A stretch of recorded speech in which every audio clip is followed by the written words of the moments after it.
Aujourd'hui, celles qui travaillent par nécessité ou par goût vous diront quelles sont, d'après leur expérience, les difficultés d'avoir un métier. Cette question, que faire après le bac ? Je vais être une voiture de police. Je voudrais rentrer dans la marine nationale, parce que la mer me plaît. Josie, c'est comment travailler ? Moi, j'ai pas une idée fixe. Il y a des métiers qui me plaisent, mais j'arrive pas à trouver mon métier. En attente de place. Tu vas faire quoi après quand tu seras grand ? Je vais aller quitter le monde. T'as dit que Comart, c'était pas ton premier choix ? Pas le premier, en tout cas la première école que j'avais vue, oui. Ok. Quelles sont les autres écoles et quelles sont les différences entre elles ? Alors, l'autre école que je connais bien, parce que du coup j'ai des amis et une cousine qui a travaillé là-bas, c'était MJM. À Paris, l'avantage de MJM, si je prends par exemple en comparaison avec Comart, c'est qu'il y a plusieurs écoles à travers la France. Comart, vraiment, il n'y a que l'école qui est à Châtelet-Léal.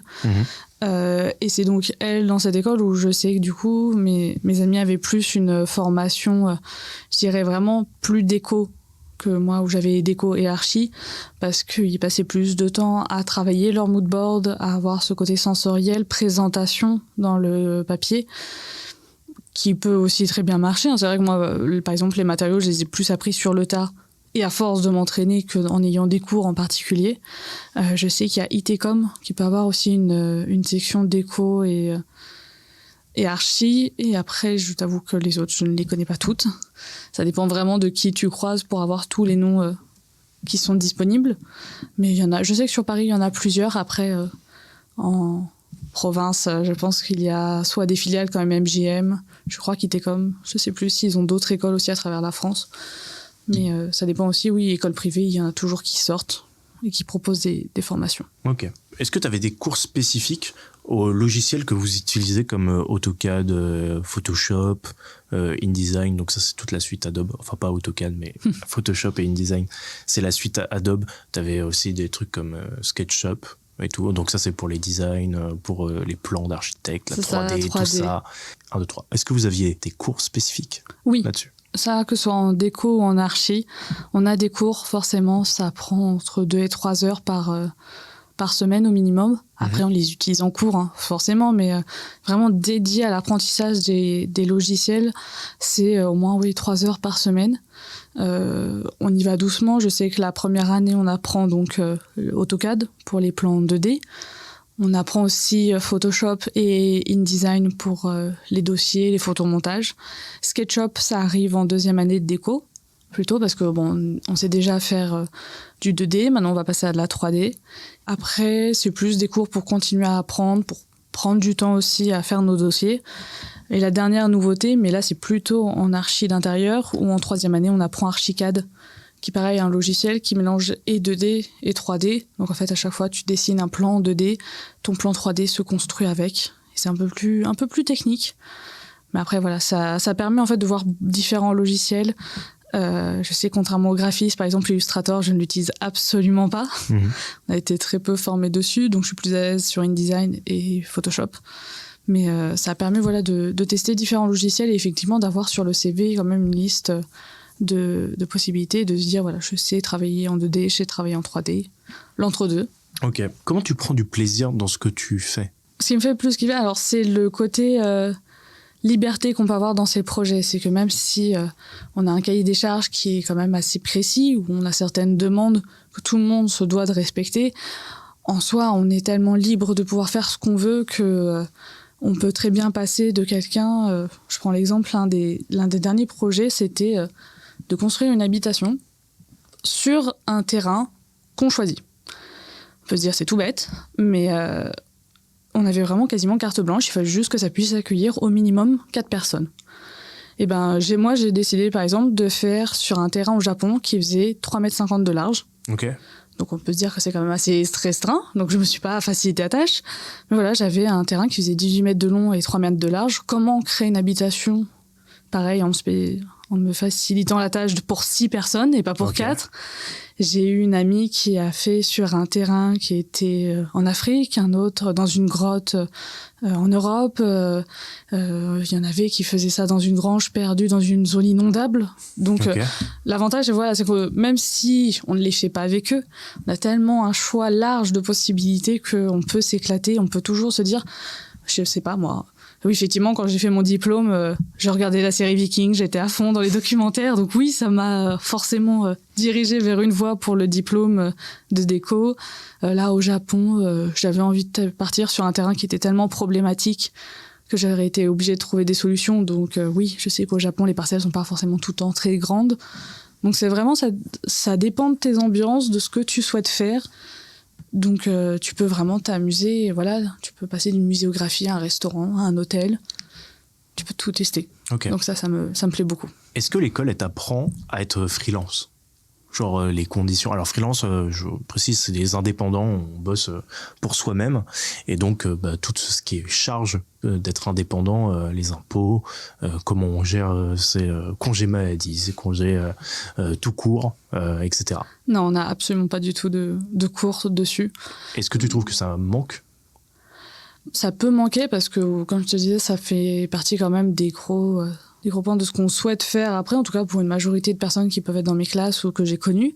La grande majorité ont été freelance juste après l'école. Donc c'est vrai que ça peut manquer. Après, pour les personnes que j'ai connues, ils s'étaient déjà bien renseignés avant.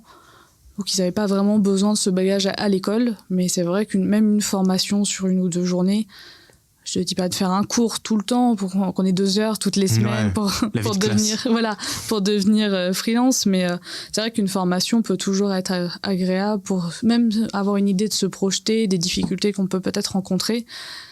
Ça peut être vraiment pratique. C'est quoi les qualités pour être décoratrice et architecte d'intérieur ? Alors, centre d'intérêt, ça dépend tellement des gens que je suis pas sûre pour ça de pouvoir te répondre. En général, les centres d'intérêt qu'on partage, c'est qu'on aime s'intéresser évidemment au monde de l'art, parce que c'est quand même compliqué d'être dans une école d'art appliqué si on s'en fiche. Après, ça peut être tout type d'art. Hein. Je sais que j'ai des collègues, des personnes dans ma classe qui s'intéressent plus à la mode, parce que ça peut aussi être une très grande source d'inspiration, qui peuvent s'intéresser évidemment à l'architecture, plutôt à de la peinture, à la sculpture. Donc ça dépend de tes centres d'intérêt, mais en général, ça touche souvent à de l'art, même du cinéma.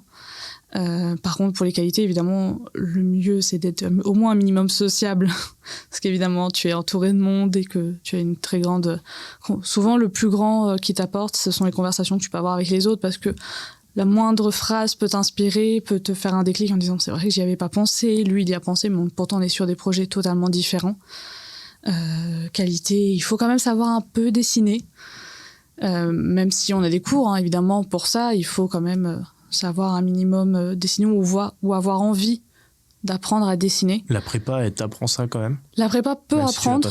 La prépa peut apprendre. Je sais qu'il y a des cours, de nu, il y a des cours de perspective. En archi, en déco, on est vraiment plutôt spécialisé sur la perspective du rough pour apprendre les matériaux, faire des croquis, texturer, mais qu'on comprenne juste avec 2 coups de stylo quelle matière tu as envie d'utiliser. Donc ça, c'est plus spécifique à notre filière, mais oui, effectivement, il faut... Ça s'apprend, mais il faut quand même se dire qu'on va devoir dessiner. Je dirais un tout petit peu de minutie quand même, parce qu'on apprend à faire des maquettes. C'est quand même quelque chose qui est important. Et il faut aussi avoir de la patience, du coup, pour la maquette. Mais il faut se dire, il faut au moins se préparer. Ça se sent dans ma foi que je n'aime pas ça, mais il faut se préparer à faire de la maquette quand même.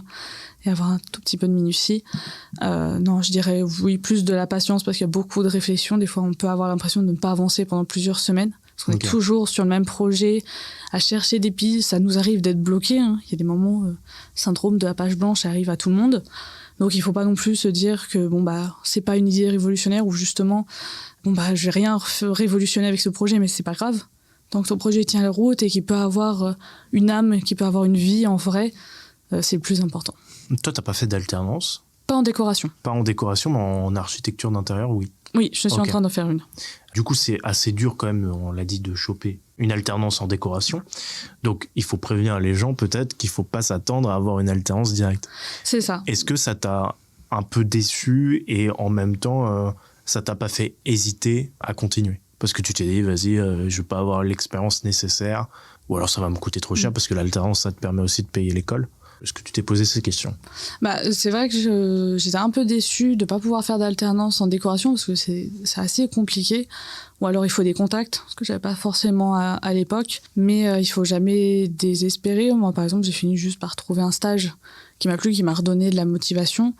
Mais c'est vrai que l'alternance, c'est toujours un peu compliqué. Ou alors il faut faire comme je fais actuellement, une alternance qui est certes dans le commerce, mais qui a un lien avec nos études, pour quand même qu'on se dise on va s'entraîner, on va développer un discours, mais ça va être plus du complémentaire pour pouvoir présenter des projets, plus que de la vraie expérience en agence.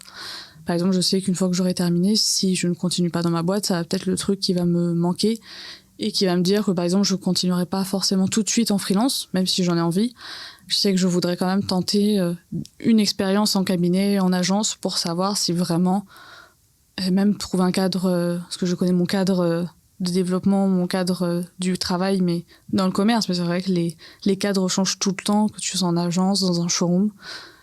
Donc il y a ça aussi qui rentre en compte. L'alternance, quand tu l'as pas eu en décoration d'intérieur, est-ce que tu as eu des cours en plus à côté? Ou comment ça se passait en fait? Juste, on te filait autant de cours que ceux qui étaient en alternance? C'est ça, en fait, vraiment, les plannings sont calculés en étant donc 2 à 3 jours pour pouvoir faire, du coup, tant de jours école, tant de jours pour faire tant de jours école, tant de jours entreprise.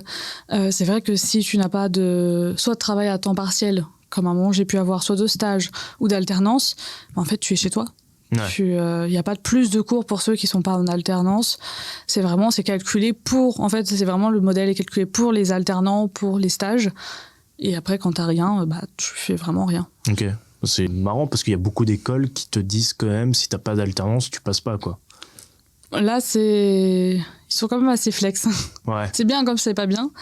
Mais c'est vrai, par exemple, quand l'année où je faisais du temps partiel, où j'étais dans le commerce, je vendais des produits de beauté. Alors oui, ça n'avait rien à voir, mais ça me permettait de gagner des sous. Et en même temps, l'avantage, c'est que je n'avais pas vraiment de charge mentale sur mon travail qui prenait le pas sur l'école. Je pouvais vraiment réussir à faire la part des choses et prendre mon temps. Ça me faisait aussi une coupure, du coup, d'avoir un travail qui n'avait rien à voir. Et ça me permettait de travailler à côté sans me prendre la tête. Eh ben, on a fait le tour, je pense, de ta formation. Mais maintenant, il est l'heure d'aller choper de l'expérience en championnat.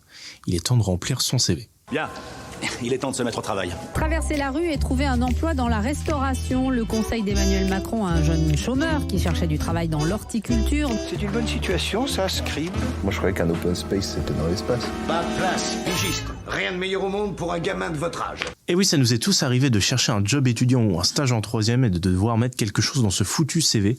Sauf qu'on n'a rien fait à part 4e sur 5 au concours de pétanque à ton camping de la Fosse-sur-Mer.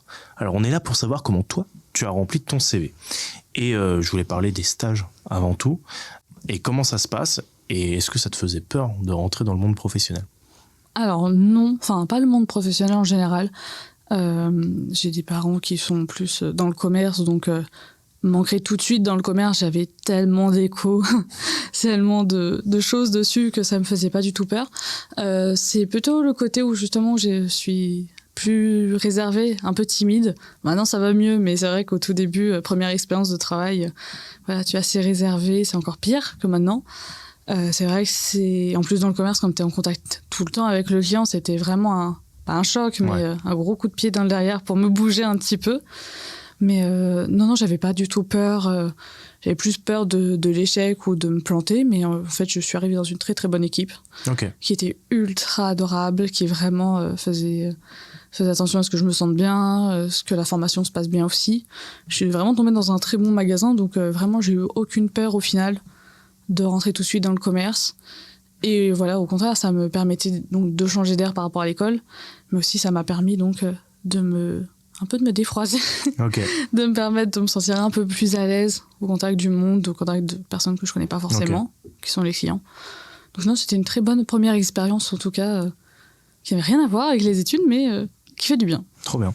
Je voulais parler de ton stage, ton premier stage, du coup. Est-ce que tu veux expliquer ce que c'était, comment tu as fait pour le trouver, et qu'est-ce que tu faisais dedans?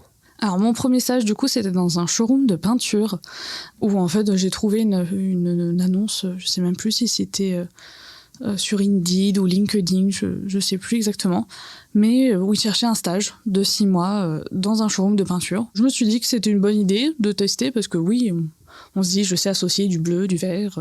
D'accord, au bout Pas moi. Je t'apprendrai. Ça ne dit pas moi. Je t'apprendrai. En déco, on sait à peu près associer du bleu, du vert, mais c'est vrai qu'on ne travaille pas spécifiquement avec une marque, ou alors il faut commencer déjà à acheter différents nuanciers et vraiment s'y intéresser. Donc là, ça me permettait d'avoir vraiment le temps entier de journée de se travailler sur la peinture. L'avantage qu'on avait chez Mériguet, c'est qu'on le créait surtout à la demande du client. Donc il n'y avait rien de prêt en fait. On construisait tous les projets. Ils partaient ensuite avec la peinture qu'on venait de créer pour eux. J'ai du mal à voir en quoi consistait le travail. C'est-à-dire qu'ils voulaient refaire la peinture du salon et vous les conseillez en termes de peinture. Voilà, on est vraiment conseillère en peinture. Donc Je veux pas descendre le truc, mais du coup, chez Leroy Merlin, ils font pareil.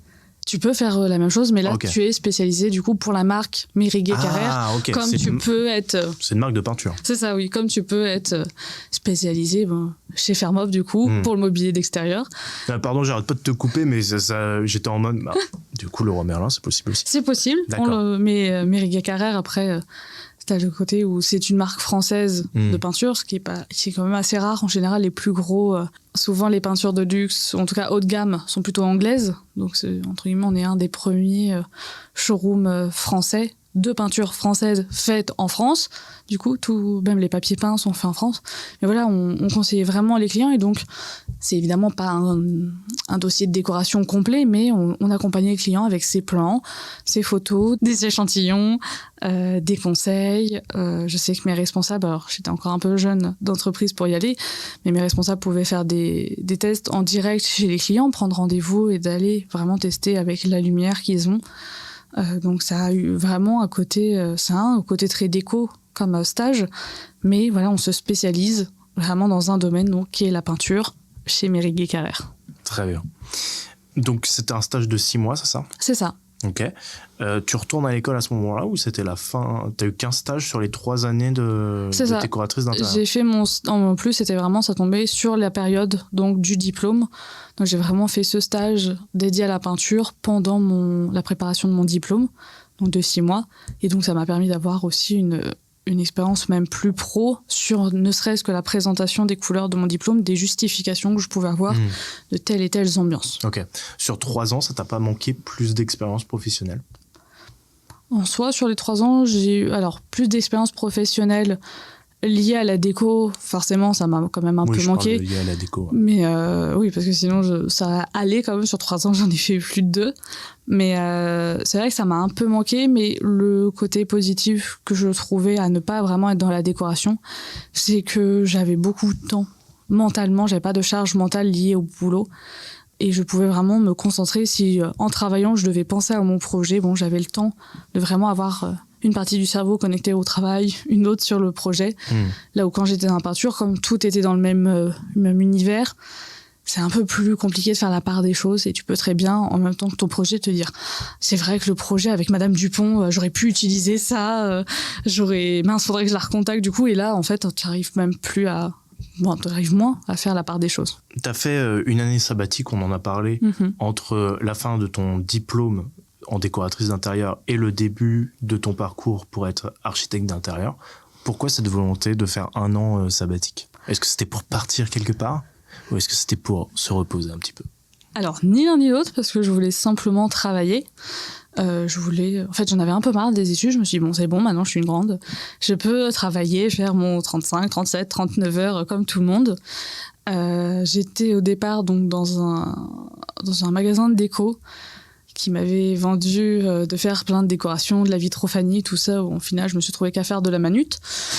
Donc, je suis restée que 6 mois. À la douille. Ça payait bien, donc je suis quand même restée que 6 mois.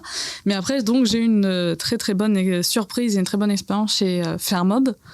À partir du mois de mars, oui, parce que j'ai fêté mes 2 ans hier, à partir du mois de mars 2021, donc qui, eux, est un showroom de mobilier d'extérieur, donc où je pouvais, un peu comme pour Mériguet Carrère, travailler sur des projets avec des clients par rapport à leur terrasse et aménager avec nos produits comme ce qu'ils voulaient, avoir des conseils couleurs, etc. Et c'est de là où, justement, entre-temps, j'ai eu l'idée de reprendre mes études et qu'après un petit CDD chez Fermov, j'ai un peu rétrogradé. Je suis passée alternante chez eux. Ok, bah trop bien.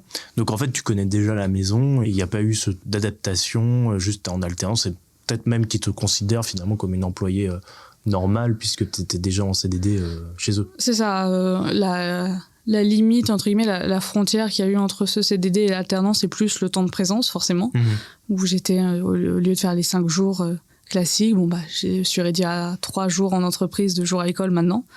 Mais effectivement, ça a été le seul changement en soi dans l'équipe qui s'est passé. C'est juste que j'ai changé mon titre et mon temps de présence. Mais sinon, oui, je suis considérée comme même une des plus vieilles maintenant du magasin. Ça fait un peu bizarre. Ouais. Voilà, dire que l'alternante est une des plus vieilles de la boutique actuellement.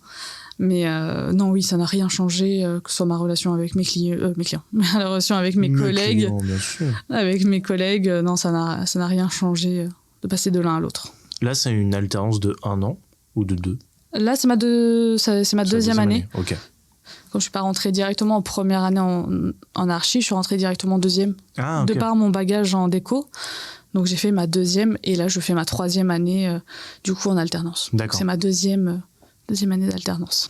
Il y a une évolution entre la première et la 2e année d'alternance en termes de charge de travail ou en termes de responsabilité? Alors, en termes de responsabilité, de tout en fait. J'ai plutôt utilisé ma première année pour vraiment approfondir mes connaissances de la marque, trouver aussi ma place dans l'équipe parce qu'on était une équipe assez réduite, donc avec des tempéraments assez forts. Alors, on s'entend tous très bien, mais c'est vrai que des fois, j'en ai qui sont un peu têtus pour pouvoir reprendre des missions. D'accord. Donc, il fallait les driver, même si je n'étais que l'alternante. Donc, en fait, c'était plus tranquillement trouver ma place et effectivement m'habituer à l'entreprise parce qu'en fait je suis la première alternante en archi qu'ils ont pris. D'habitude ils ont plutôt des alternances dans le commerce, dans la vente, donc j'étais un peu le premier, un test pour eux et dans le but justement de récupérer petit à petit la partie professionnelle qu'on peut avoir dans la boutique, donc les relations avec les pros. Donc c'est vrai que la première année, ça m'a permis de me poser, de trouver mon rythme, de mieux comprendre et de prendre petit à petit la main. Cette année, c'est un peu particulier parce que du coup, j'aurais dû prendre justement pleinement ce rôle, mais on a eu des départs, on a eu un congé maternité, donc en fait, je reprends un peu les missions de tout le monde. Ah. Je viens d'avoir un bilan justement avec mon responsable. Ça donc, va pas du tout. Alors si, parce que du coup, ça prouve quand même que je peux tenir la boutique avec mon responsable, tu vois, j'ai quand même assez de missions. Et ça reprend aussi, tu vois, un peu ce qu'on parlait sur les freelances, et que ça m'apprend quand même certaines organisations qui sont plus liées à un showroom qu'à une agence d'archi, mais qui quand même me permettent de voir comment ça se passe dans une boutique quand tu manques d'effectifs. Donc c'est l'avantage, mais c'est vrai que ce pôle contract, ce pôle prescription que j'aurais dû avoir et dont maintenant j'ai les armes pour les avoir, en ce moment c'est un peu plus compliqué de l'appliquer, mais justement on est en train de former tout le monde pour que je puisse reprendre enfin ce rôle-là, justement, d'être le premier contact avec les pros et donc de parler un peu comme les pros, tu vois. Pouvoir reproposer, comme je fais en cours, des plans, des 3D, des choses plus poussées, pas juste montrer les mobiliers et 2-3 couleurs plus simplistes à des clients particuliers. Dans alternance, normalement, tu as un tuteur et tu as quelqu'un qui va t'apprendre des choses, qui va te guider, etc. Moi, de ce que je comprends, c'est que ça ressemble pas à ce que je suis en train de décrire, ça ressemble plus à un CDI un peu déguisé, un peu moins cher, et tant mieux pour l'entreprise, mais est-ce que toi ça te manque pas? Est-ce que tu te sens pas un peu floué dans le fait de pas avoir de tuteur au-dessus de toi qui va t'apprendre ton métier en fait? Non, pour te dire, je sais même pas si officiellement qui est mon tuteur. Voilà. Je vais considérer que c'est mon responsable qui va être mon tuteur, là dans ce que je vais dire, mais non, je me sens pas spécialement flouée parce qu'à la limite je trouve ça bon pour l'ego de me dire que je suis quand même un bon élément, même en étant là que 3 jours par semaine, d'être un élément sur qui l'équipe et mon responsable peut compter.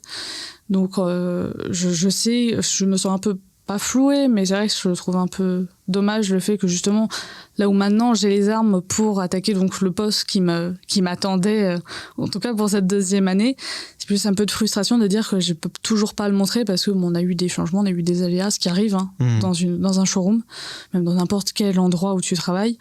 Donc c'est plus voilà ce côté un peu déçu de toujours pas et de devoir attendre peut-être encore un petit mois pour pouvoir enfin mettre en application, de me dire que oui, j'ai peut-être perdu 6 mois de pouvoir prouver ce que je sais faire. Après, non, je trouve ça tellement valorisant de me dire que... Alors, je peux pas tenir la boutique à moi toute seule, clairement. Mais de me dire que voilà, je sais que mes collègues peuvent compter sur moi parce que je sais faire quand même je sais faire quand même pas mal de choses pour la boutique. Donc non, c'est un côté quand même valorisant. C'est beaucoup de charge mentale. Même l'école peut sentir des fois que je suis un peu fatiguée ou que je parle tout le temps au travail. Mais c'est pas grave. J'aime en plus, j'aime ce que je fais, donc c'est pas dérangeant. C'est quoi les problématiques que tu as eues quand tu es rentré dans le monde professionnel ? Peut-être mon côté justement trop timide, réservé. C'est un point qui parfois peut encore revenir au bout de 2 ans, même chez Fairmob. Quand même, maintenant, tu connais la maison, tu connais tous les produits. Ce côté que je peux avoir de parler encore peut-être un peu trop doucement avec mes clients, mais qui va aussi avec ma personnalité. Donc, il faut aussi savoir réussir à trouver ce côté double personnalité, avoir ta personnalité travail et ta personnalité plus privée, que je peux encore mélanger sur mon attitude client en mettant un peu plus de distance avec mes clients. En étant très sympathique, hein, quand même, je tiens à le préciser, mais voilà, en étant quand même encore un peu à l'écart, en mettant quand même encore ma barrière. C'est professionnel, hein, donc... Moi, je sais que nous, on a quand même une ambiance qui est un peu plus, pas décontractée. Je dis pas que je fais la bise à mes clients, mais voilà, mais je sais que mes collègues, par exemple, font beaucoup plus de blagues, descendent beaucoup plus à mode faire, là où j'ai plus une attitude, je dis pas du 16e, mais voilà, garder un masque un peu plus givré sur le visage avec mes clients. Ok. T'as à financer l'école, t'as aussi ta vie étudiante. Comment tu fais pour financer tout ça ? Est-ce que tu arrives à t'en sortir en tant qu'étudiante pécuniairement parlant ? Alors, pour la décoration, c'est un peu particulier parce que je tiens à dire merci papa, maman qui m'ont tout financé donc pour les 3 ans de décoration. Ça a été à la fois un choix totalement logique de leur part, mais je tiens quand même encore à les remercier parce que je sais que c'est pas tout le monde qui peut avoir, surtout pour le prix de la formation. Maintenant, avec les prix qui évoluent, je me rends compte à quel point ça a été un gros sacrifice, mais je sais aussi qu'ils feront toujours tout pour nous, donc je leur en remercie. Mais l'avantage que j'ai, c'est vrai que cette année, c'est que personne ne paye à part l'entreprise. En soi, je suis bien payée. Je suis à... Je sais pas si je peux le dire en vrai, parce que j'ai un peu douillé cette histoire. Comme tu veux. Non, je suis plutôt bien payée. Je suis dans le plus haut du panier en termes d'alternance, en termes de pourcentage. Donne une petite fourchette, t'es entre 1002 et 1008 ? Ah, je suis entre 1000 et 1300 euros. Ok. Un peu plus, ça dépend des mois, mais c'est ça. Donc ouais, je suis quasiment au max. Ça dépend quel âge on a aussi, sur l'échelle, sur le nombre d'expériences que tu as aussi. Et ça dépend aussi du genre de travail ou je sais pas. Disons que je suis au maximum de mes curseurs possibles et inimaginables chez Fairmob. Ok, il te donne le max. C'est ça, il me donne le max de ce qu'il pourrait. Donc en vrai, non, je compare à l'autre alternante de l'autre boutique à Paris. Je suis très bien payée, j'ai pas à craindre, je fais quand même pas mal de kiff. Je vis très très bien. Bon, l'avantage aussi, c'est que je reste encore... je sais pas moi qui paye le loyer, donc ça... T'es encore chez tes parents. Ouais, c'est ça, okay. c'est encore cool. Donc non, entre guillemets, c'est que du bénéf pour pouvoir mettre de côté aussi pour un futur déménagement, j'espère. On a fait tout ton CV, on a bien taffé. Il est l'heure d'aller à l'après-travail. Tout le monde mange, tout le monde boit, tout le monde est content. Alors ça, faut le boire d'un cul sec, hein. Le vin, c'est aussi le soleil. Alors, mon pote, moi j'ai pas envie, je suis fatigué. Allons, Hadès, ne sois pas si mortel. Joins-toi à la cérémonie. L'après-travail ou l'afterwork, pour les plus anglo-saxons d'entre nous, c'est un moment après la journée où ton tapote vient t'embarquer pour boire un verre et t'as pas forcément envie d'y aller. Mais pour commencer cet après-travail, je voulais savoir, tu finis ton parcours scolaire cet été. Oui. C'est quoi la suite ? Est-ce que tu dois rester chez Fairmob ? Tu recommences d'autres études ou est-ce que ça y est, c'est fini ? C'est quoi l'étape d'après ? Alors non, pour les études, c'est bon, c'est fini. Même si j'adore ce que je fais, je pense avoir fait le tour. L'architecture plutôt extérieure, c'est pas ce qui m'intéresse forcément. Là, je serais plus à l'aise d'avoir un partenaire dans le futur vie du travail qui soit dédié à ça, que je puisse m'occuper de l'intérieur, lui de l'extérieur. Donc en termes d'études, ce sera fini après mi-juin. Et pour Fairmob, j'avoue que j'apprécie beaucoup et donc d'évoluer comme ça me donne envie de rester. Après, je laisse comme ça une marge d'erreur si jamais une agence d'archi, un cabinet est intéressé par mon CV, même que ce soit à Paris ou à autre destination. Je sais que l'avantage du diplôme que j'ai, c'est que c'est un diplôme reconnu, c'est un diplôme européen, donc je sais que sans forcément continuer des études. Je sais que je peux quand même voyager avec. Donc je t'avoue que c'est encore flou pour qu'est-ce que je fais après. Alors après le mois d'août, parce que mon alternance dure jusqu'au mois d'août, mais c'est encore un peu flou de ce qui va se passer après l'été 2023. Est-ce que ça te fait pas un peu peur justement ?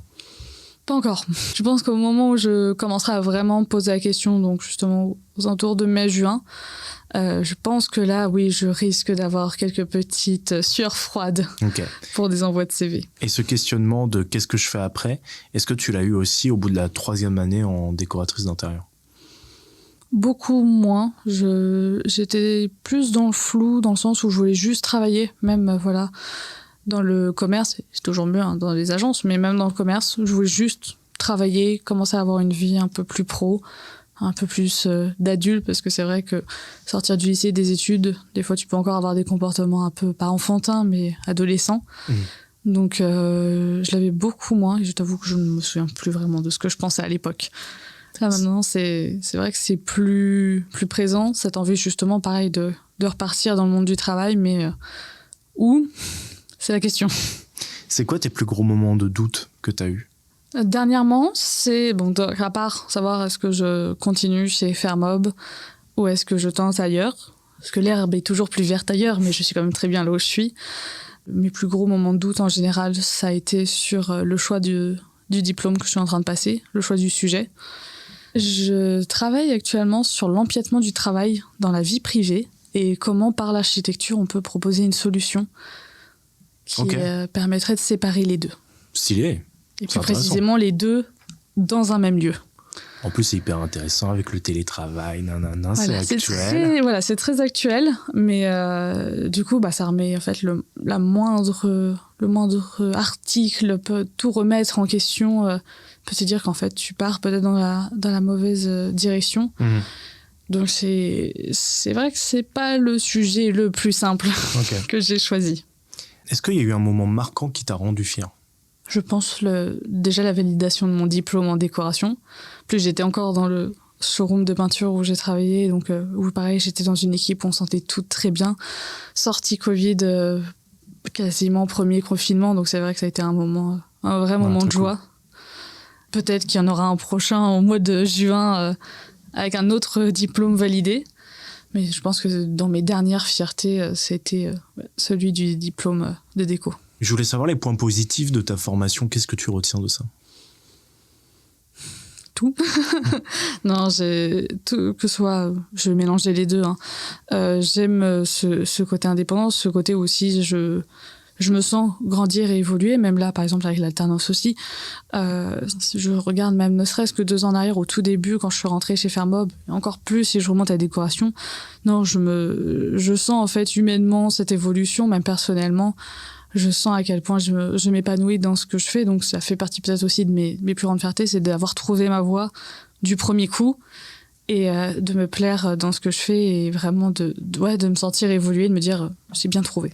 Et c'est quoi le point négatif ou les points négatifs de ta formation du coup ? Alors je reprendrai peut-être le côté où justement on n'a peut-être pas été autant mélangé aux autres classes dont on parlait tout à l'heure, ou peut-être qu'avec des contacts un peu plus dans le graphisme, dans le design de produits, on aurait pu avoir des notions en plus, des affects peut-être en plus. C'est vrai que j'aime bien faire des présentations sur InDesign, mais c'est tellement scolaire et tellement inspiré de Pinterest que pour le coup, c'est presque un copier-coller. Non, je veux dire que je suis là, parce qu'après... Okay.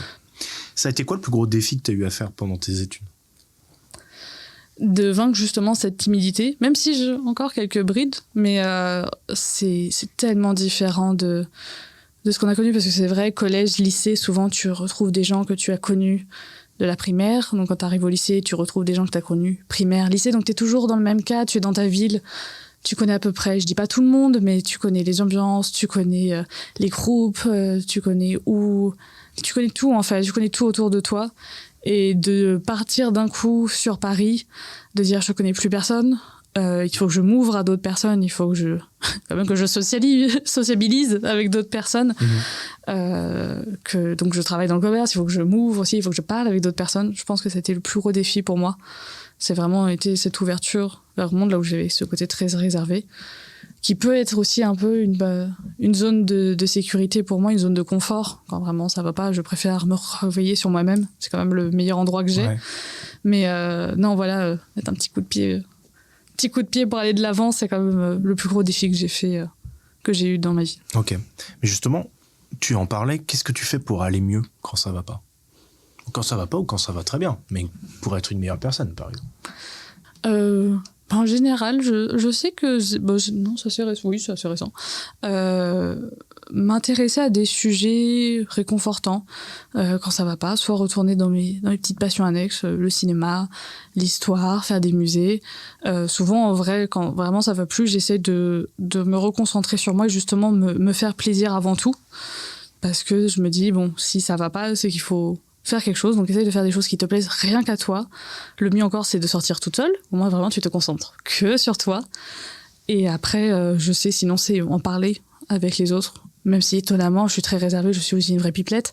Donc, je sais que en discuter, avoir soit des mots rassurants ou même des avis totalement contraires, des fois, ça peut te faire ouvrir les yeux. Mais parler avec les autres et prendre du temps sur soi. Avec soi. Ok. Aujourd'hui, c'est quoi le projet ?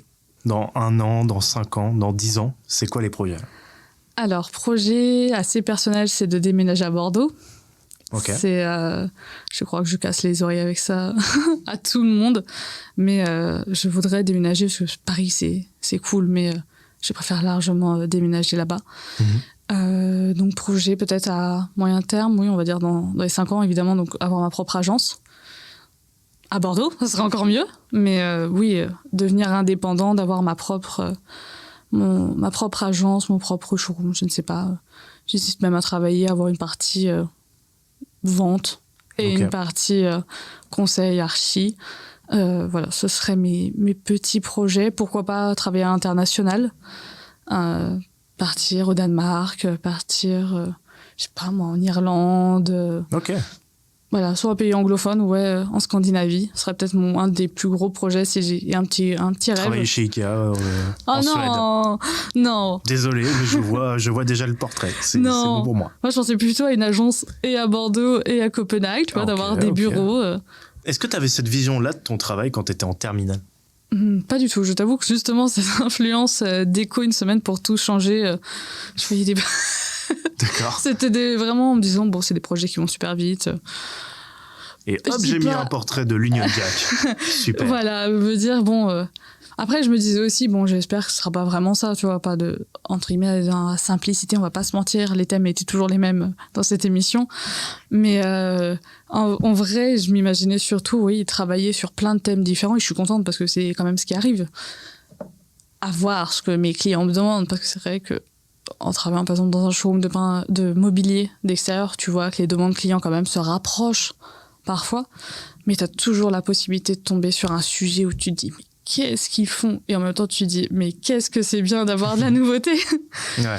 Donc c'est cette ambivalence en me disant bon, à la fois ça va être toujours pas un peu cringe mais toujours la même chose et très standard, et en même temps te dire non, mais en vrai, si tes clients ils t'écoutent, tu peux faire des projets de fou. Okay. Et tu peux vraiment t'éclater. Donc convaincre les clients, c'est le plus important. Oui. De te faire confiance. Bien sûr. L'émission elle touche bientôt à sa fin, mais je voulais savoir si tu avais une petite recommandation pour nos auditeurs et auditrices qui permettrait de se plonger un peu plus dans ton métier et qui les aiderait à se renseigner, par exemple, sur ce que tu es en train de faire, ou un livre qui t'a inspiré, une série. Je sais pas pourquoi je pense à Abstract sur Netflix. Je sais pas si t'as vu ça. Alors je l'ai pas encore fini. J'ai mis énormément de temps à la regarder. Et je trouve ça très sympa. Elle est ultra intéressante parce que même si ça touche pas forcément tout le temps à l'architecture, mais ça peut toucher à du design. Moi le premier épisode. T'expliquer peut-être parce que là on est en train de faire une conversation tous les deux sur. Non mais t'as vu cet épisode, c'était trop bien. Donc on explique un peu, tu vois. Mais la série en gros, on va suivre des créateurs et créatrices dans plein de domaines différents. Ça peut être de la typographie, ça peut être de l'illustration, ça peut être de l'architecture d'extérieur, ça peut être, je sais pas, le roi des sneakers, enfin bref, des vêtements, plein de trucs différents. Et en fait, on va suivre le quotidien généralement d'un ou d'une artiste qui va expliquer ses créations, comment ils fonctionnent, on va dire ses méthodes créatives et comment il réfléchit ou elle réfléchit à ses façons de faire. Voilà, si je peux résumer ainsi. Tu as très bien résumé, voilà. Et je tiens à dire que le premier épisode sur la lumière est incroyable. Ouais, et justement m'inspire actuellement sur mon projet. Je trouve l'idée cool. très très très très bonne. Ok. Et c'est dommage d'ailleurs qu'ils aient pas sorti d'autres épisodes parce que je trouve qu'en tout cas dans le milieu design, milieu cinématographique, scénographique et tout, ça en parle beaucoup. Parce que c'est assez rare d'avoir des trucs aussi bien faits, aussi bien chapeautés, enfin c'est très beau et tout. Donc voilà. Mais donc à ta reco, à toi. Une référence que mon professeur de design même nous a recommandé et je trouve qu'il est une très très bonne approche, c'est l'architecture d'intérieur, un guide pratique de référence. C'est le petit Larousse des architectes d'intérieur, visiblement. Alors, ça peut être un petit Larousse, mais en fait, ça te montre comment construire un projet de A à Z. Donc, quand t'es en archi, 3e année, que t'as fait 2 ans d'archi, 3 ans de déco, c'est quand même bien de reprendre les bases parce qu'on les a tellement connues qu'en fait, ça te refait un cours en quelques petites centaines de pages, tellement bien illustré, en fait vraiment t'as l'impression de redécouvrir ta formation mais sous un nouvel angle, donc ça peut même des fois te refaire penser des tilts en disant je le fais tellement automatiquement que c'est vrai qu'il faut que je repense à faire ça. Ça peut être une très bonne entrée en matière justement pour des personnes qui veulent entrer et voir ce que ça donne, un projet complet en architecture d'intérieur. Après, j'aurais tendance à dire plein de livres sur soit des architectes, des notions d'architecture, même après, tout simplement, ça peut être des comptes sur Insta pour pouvoir aborder l'architecture, des documentaires sur des architectes très connus. Après, des séries sur Netflix qui peuvent être intéressantes. Alors bon, on connaît tous les séries sur les maisons de rêve, tout ça, parce que ça peut toujours te donner des bonnes idées. L'Agence, c'est une très très bonne série. C'est de la merde pour moi. Ça vend du rêve. Ouais, ça vend du rêve, mais j'en peux plus de leurs aventures familiales, j'en ai rien à faire. C'est pas la partie aussi qui m'intéresse le plus. Mais pour l'anecdote, une série qui m'a ouvert les yeux sur le fait que vraiment le métier de l'architecture intérieure, ça peut vraiment toucher à tout. Il y a une série qui s'appelle L'architecture du désir ou Architecte du désir sur Netflix. Ok, je connais pas du tout. Où c'est une architecte qui doit avoir une petite 50aine d'années qui est spécialisée dans les love rooms. Ok. J'en dirai pas plus, mais son argumentaire au début d'un client qui arrive comme ça, où elle fait, je crois, des appartements constamment, des hôtels, quelque chose de très simple, et un jour un banquier qui lui dit dans mon hôtel, dans ma chambre, je veux une love room. C'est vrai qu'en archi, tu peux te dire mais c'est vrai que je suis censée pouvoir faire ça. Je suis censée pouvoir proposer à mon client ce genre d'expérience. Cet épisode est sponsor par Netflix. Voilà, c'était le moment de vous le dire, mais on recommande que du Netflix. Non, mais en tout cas, très cool, ok. C'est vraiment sur Disney+, ce genre de série. Oui, après, ils ont mis les aliens sur Disney+, donc à partir de là... Mais ouais, non, cette série m'a un peu, pas ouvert les yeux, mais c'est vrai, m'a rappelé tout simplement le fait que tu peux avoir n'importe quelle commande d'un client, de la plus lambda, un salon dans les teintes de bleu et blanc, à une love room. Ah bah parfait. Bah merci beaucoup pour toutes ces recommandations et surtout merci d'être venu dans l'émission. Au plaisir. Est-ce qu'on peut te suivre sur les réseaux sociaux quelque part si on a des questions par exemple sur ta formation pour en savoir un peu plus, parce qu'on en a beaucoup parlé, mais voilà, approfondir le sujet avec toi. Alors, j'ai encore un vieux compte que je faisais pour la décoration qui va sûrement changer de nom. Mais pas pour tout de suite. Je pense que je changerai justement au cours de septembre. Ok. Mais du coup, si vous avez des questions, c'est 2.27 décoration. Ok. Peut-être, voilà, je changerai. Il y a quelques projets de décoration que j'ai laissés. Je sais plus si j'ai mis à jour mes projets d'archi. Mais voilà, on peut voir quelques projets que j'ai réalisés pendant mes années scolaires. Et on peut t'écrire dessus si on a des petites questions. Et au plaisir. Trop bien, bah top. Et bah merci beaucoup en tout cas d'être venu nous parler de tes études. Je t'en prie. Très sympa. J'espère que vous qui nous écoutez, ça vous a plu également. N'hésitez pas à vous abonner à ce podcast ou bien à le noter sur iTunes avec 5 étoiles, votre plus belle critique, ce serait top. J'ai un compte Twitter @qu'est-ce que tu vas faire et un compte Insta du même nom où vous pouvez suivre l'actualité de l'émission avec ce dont on a parlé, les recommandations et puis toute l'actualité du podcast. Voilà. Je crois que j'ai tout dit. J'espère que tu sais maintenant un peu plus ce que tu vas faire plus tard. À très très vite pour un prochain épisode. Salut, salut! À bientôt. Que se passe-t-il? Moi, je te dis, qu'est-ce que tu veux faire? Et tu me réponds, je n'en sais rien, que veux-tu faire? Là, je n'en peux plus. Je suis en bout du rouleau. J'ai envie de rentrer, me foutre la servante et terminer mon soir. Je pense qu'il est un peu trop tôt pour faire un choix. D'accord. Mais mon choix est fait. Ah, donc vous avez choisi. Bon, récapitule dans le calme. Bon voyage, arrivederci, sayonara, adieu, bon débarras, bon vent, que le diable t'emporte à 312 km. Qu'est-ce que vous faites mercredi prochain? Mercredi prochain, rien. Parfait. L'ami chez qui on devait aller ce soir redonne un dîner, vous êtes bien sûr invité. C'est vraiment très gentil, ça. Non, c'est normal, on vous a raté aujourd'hui, on ne va pas vous rater la semaine prochaine.